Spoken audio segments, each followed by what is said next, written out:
Ulimi ndio ambao ulisadikisha shahadatu zur, ulisadikisha ushuhuda wa uongo mahakamani. Wewe uliitwa mahakamani, kuna ndugu walikuwa wanagombana, ukatumia ufasaha wa maneno yako, ukasema kitu hichi ni cha fulani, na ukatengeneza ushahidi wa uongo kwamba ushahidi ni huu hapa. Fasaha yako na ushahidi wako wa uongo ukakubalika, kweli hichi kitu ni cha fulani.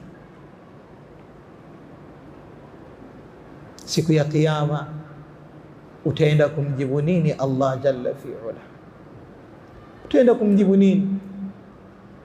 Ulimi wako ilikuwa uutumie katika haki, kuhakikisha unatoa ushuhuda wa ukweli, lakini ukatoa ushuhuda wa uongo.